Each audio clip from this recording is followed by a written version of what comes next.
Hi everyone. So today I have some questions for you. Bear with me, there are a few and I don't have them all memorised. So number one, do you ever experience a sense of being completely overwhelmed? This could be in social situations, this could be at work, at the shops. Number two, do you find it hard to switch off the external distractions around you? Number three, do you feel like you're spending most of your time coping and maybe covering up, looking for things, catching up, that you're always on the back foot?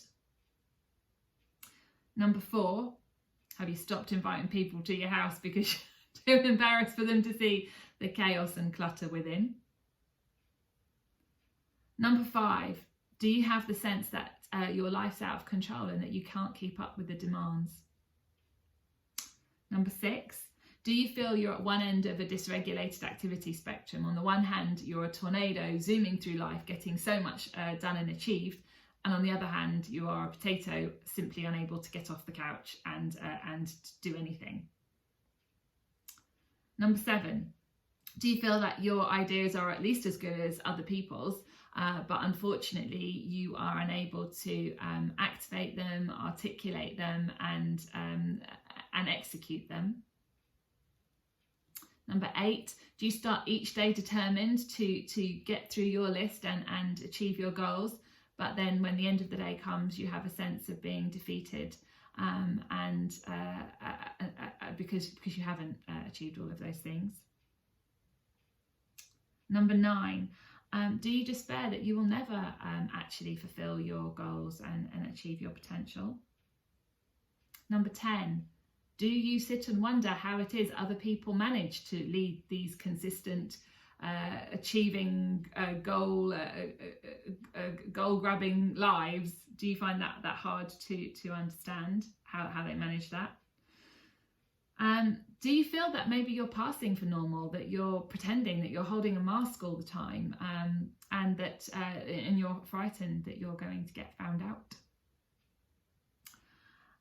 Is all of your energy taken up with coping, staying organised, holding it together, with little time for relaxation and fun?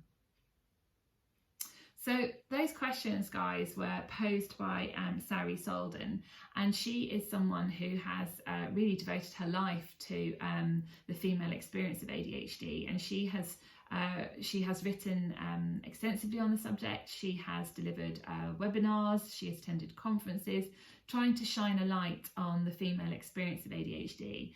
And those questions that I've just asked you, she says if you answering yes, quite consistently through that list, then you should consider the fact that maybe you have ADHD. Now, I know that traditionally we're thinking of inattention, hyperactivity and impulsivity, and you might not connect your feelings, your symptoms, if we say, with those things, but those are the other headlines. They're what's above the surface of this iceberg condition, and under the surface there is impaired executive function, and the questions that I read out there are really linked to executive function and also very deeply to what it is to be a woman as well, I think. Other clues in terms of what might be a red flag, if you like, suggesting that a girl or a woman has ADHD. We'd be looking for like inconsistent achievement. So instead of sort of maintaining a similar sort of steady level across the board, be much more spiky profile. So doing incredibly well in an area, a subject, a project, and then doing really kind of opposite in other areas. And that's because our brains, if we have ADHD, are very much driven by interest. And if we are interested in something, we can excel. And if we're not interested, we find it nearly impossible to bring our attention to those things. Not because it's not a choice, just that we can't. Also, anxiety is something I've spoken about before. That can be very much a feature for a woman with ADHD, particularly in sort of social situations.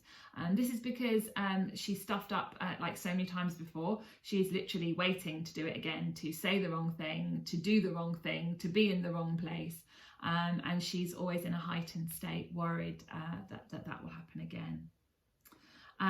Women with ADHD set themselves really high standards of perfection, basically, and it can be a case of if I can't do it perfectly, well then I'm just not going to do it at all. If I'm not going to shine, I'm not even going to try, and that's obviously not a very healthy a way of being. But yeah, perfectionist behaviour can be a marker for ADHD. Also, issues around sleep, getting off to sleep and staying asleep.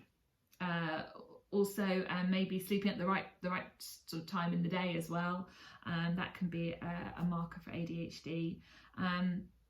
Other things that I've sort of spoken to you about already, being incredibly sensitive to rejection or perceived rejection.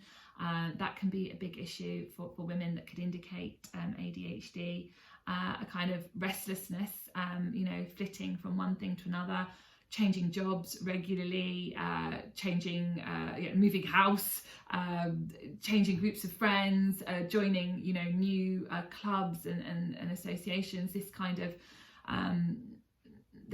so not really being settled, I suppose, is a marker for ADHD.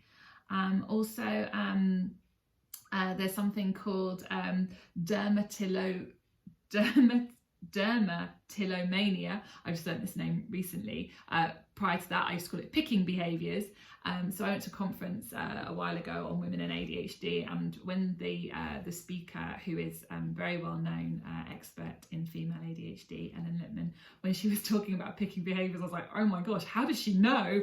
And it's to do with so it's basically picking at anything, so it's sort of imperfections. So it would be bits of loose skin around your nails, your cuticles and such, maybe around your toes as well, picking at scabs and spots and the like. And basically, when we do that, we get a big release of dopamine, which we're low in and we need.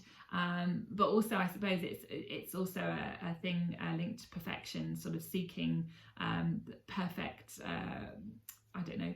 smoothness in the skin. So picking behaviours can be a marker. And obviously some of the very difficult things, like very big difficulties with managing anger, also slipping into addictive behaviours, and also mental health issues. If a woman with ADHD is not understood and supported, then those things can become a problem. So I know I've said a bit on a low there, but what I wanted to say was actually there is help out there for you. If you suspect that you have ADHD and you're not sure what the next steps are, and you would like some support in that, and then obviously do get in touch. I can certainly signpost you and help you.